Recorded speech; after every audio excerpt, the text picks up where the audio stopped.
দেবী শহরকে অভিশপ্ত করেন। সেই রাত থেকে শহরের মন্দিরগুলো ধ্বংসপ্রায় হয়ে যায়, রাস্তায় ছায়া নেমে আসে, আর নদীর ধারে অদ্ভুত আলো জ্বলে। কেউ রাতের মধ্যে শহরের ভিতরে প্রবেশ করতে সাহস পায় না। অনেক বছর পরে অজয় নামের তরুণ আসে। সে ইতিহাসবিদ এবং রহস্যের প্রতি কৌতূহলী। গ্রামের বৃদ্ধদের কাছ থেকে শোনা গল্প, পুরাতন পুস্তক, সব মিলিয়ে সে চন্দ্রমঙ্গলের অতীত জানার সিদ্ধান্ত নেয়। পূর্ণিমার রাতে অজয় মন্দিরের দিকের পথে হাঁটে।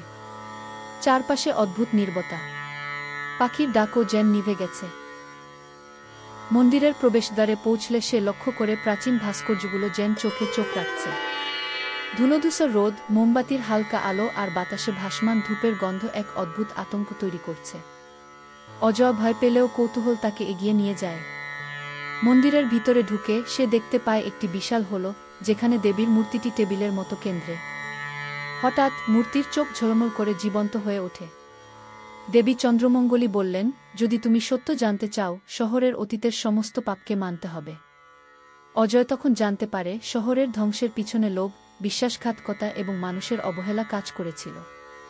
এক এক করে ভাস্কর্যগুলো তাকে সেই রাতের ঘটনা দেখায়। কিভাবে অভিশাপ নেমে এসেছে, কিভাবে কিছু লোক স্বার্থের জন্য দেবীর প্রতি অবিশ্বাস দেখিয়েছে, আর কিভাবে নগরীর সুন্দর রাস্তা আর মন্দিরগুলো ধ্বংসপ্রায় হয়ে গেছে। রাত্রি গভীর হলে দেবী অজয়কে বলেন, তুমি যদি সত্য প্রকাশ করতে চাও, তোমাকে শহরের মানুষের কাছে মেলাতে হবে।